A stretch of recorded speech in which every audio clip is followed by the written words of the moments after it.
Have you ever experienced this feeling? You're clearly still alive, yet you feel as if you've been removed from the human network. The person on the other end of the phone grows increasingly distant. Friends' gatherings no longer inform you, and opportunities seem to have been preemptively cleared.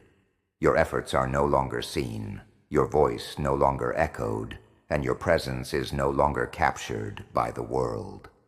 This isn't coincidence, nor is it bad luck. It's because you've been imprisoned in an invisible place, the frequency punishment chamber. There, you're not a prisoner of your body, but of your soul. It doesn't involve iron bars, but a method more subtle than death, lowering your vibrations below the critical threshold, trapping you forever at the lowest level, unable to escape. Chapter 1. The moment of being sentenced to low frequency reduction isn't a ritual or a proclamation. It often occurs after a major emotional breakdown, a complete betrayal, or a despair you daren't even recall. You'll suddenly notice that your interaction with the world has changed. People begin to look at you with a sense of distance, as if a veil of fog has enveloped you. Your suggestions are always ignored, your good intentions are doubted, and your signals seem to be demoted by the system, permanently at the back of the queue. Ancient practitioners called this state supply cutoff. It's not that there's no air, but that the air no longer nourishes you. It's not that there's no sunlight, but that the sunlight feels only cold when it shines on you. Modern psychology labels it with depression, apathy, and low mood. But in the spiritual world, it has a more brutal definition. Your frequency has been judged unworthy of movement. Chapter 2. The true form of the frequency punishment chamber. It has no walls, no doors, yet it imprisons you. Imagine yourself thrown into a clear body of water, the temperature near freezing, the flow almost zero. Your thoughts and feelings feel as if wrapped in a thick cotton cloth, and every attempt to reach out is pushed back by invisible resistance. This is the essence of the frequency punishment chamber. It keeps the vibrations of your soul permanently below a critical threshold. Below that frequency line, signals cannot cross the boundary. No matter how loud you shout, the world hears only a faint hum. No matter how fast you run, it feels like you're standing still. The most terrifying thing is that the walls of this room are built of your emotions and thoughts. Every moment of self-denial, every sigh of despair, only reinforces its closure. Chapter 3. An ancient warning. In the ancient Tibetan scroll, The Key to Frequency, there's a strange description. If a soul falls into the abyss of silence and doesn't rise for 7 days, the light locks shut, and it is forever trapped in the dark palace. The so-called abyss of silence refers to a state below a critical frequency. The ancients believed that when a soul's vibration is suppressed below a certain point for a long time, the universe's main program automatically relegates it to a cold zone, a place with no future instructions, no new events, only repetition and consumption. Mayan priests also spoke of a palace of silence. During solar eclipses or specific astronomical alignments, they would perform expulsion rituals to send devibrated souls out of the collective frequency field to prevent them from dragging down the vibration of the entire tribe.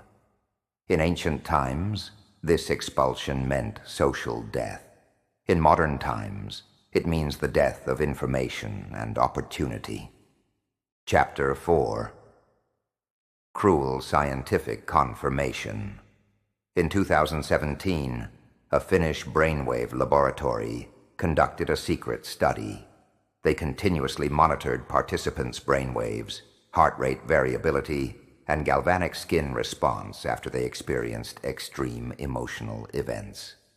The results found that once a person falls into a prolonged period of low-frequency vibrations, particularly in the frequency band associated with feelings of hopelessness and isolation, the brain's synchronization pattern collapses from an open network to a closed loop, much like a country's communications satellite being cut off, with internal messages confined to a narrow loop.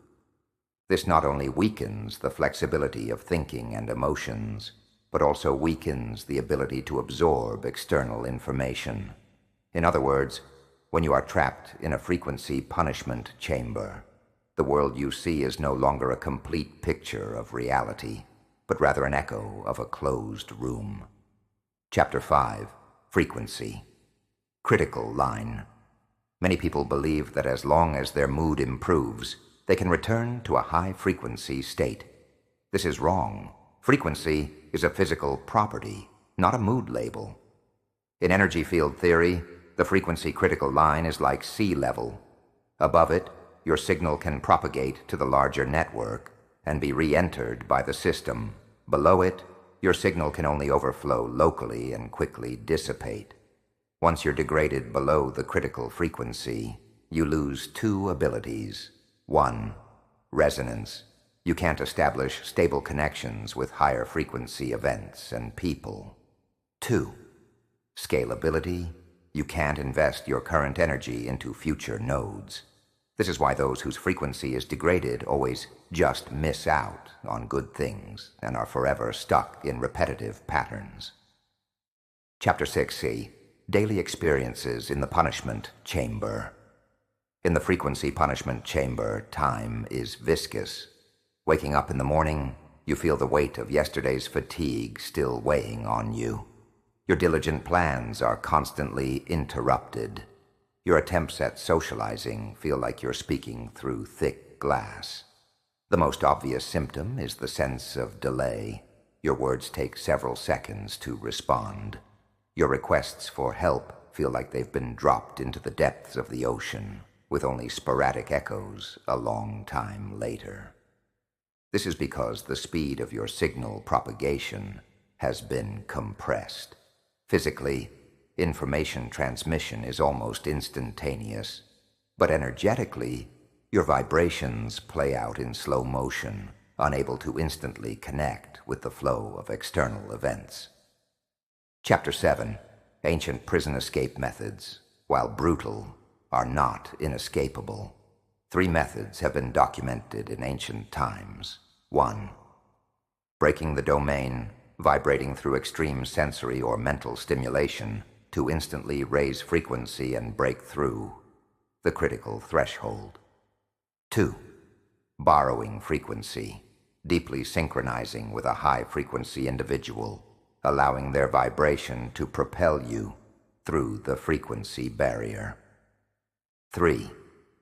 Critical waiting, maintaining the lowest stable frequency at a specific astronomical node, waiting for a natural wave peak to lift you out.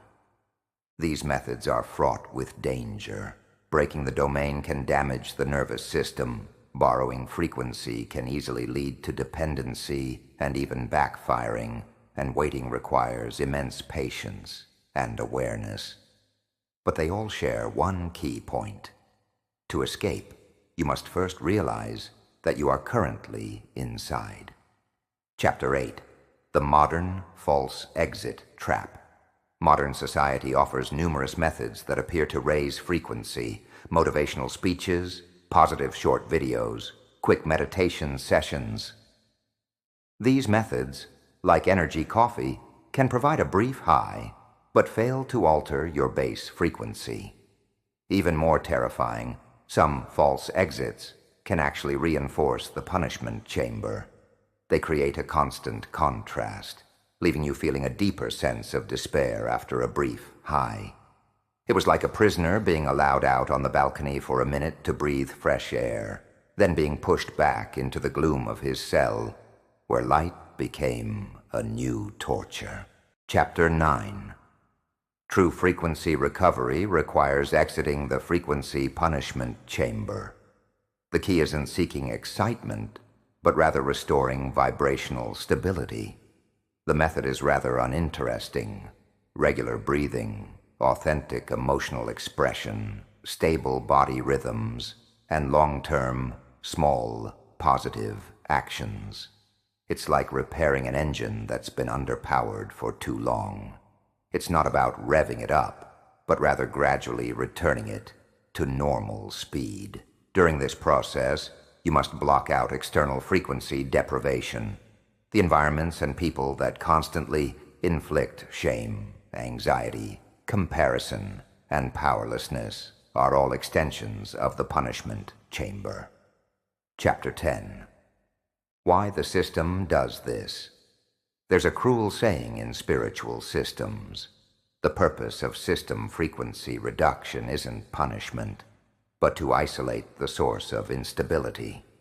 In the collective frequency field of the universe, a chronically chaotic individual acts like a signal jammer, distorting the entire network. Rather than expending resources on repairs, it's better to simply disconnect and seal it. But for the individual, this is a slow execution.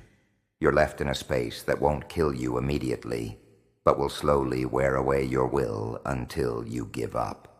Chapter 11. The significance of counterattack.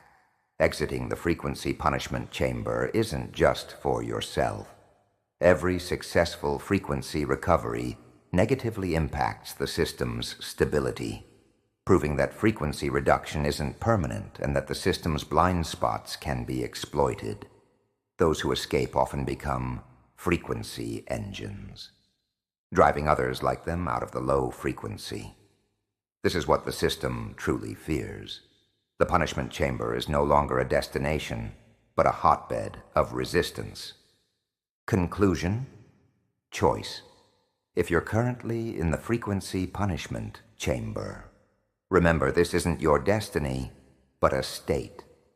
This state can be changed, but the price is facing the truths that led you there. Some choose to sleep, waiting for their lives to pass.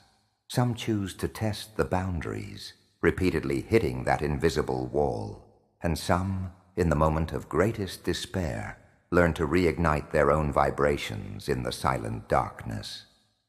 Which one are you?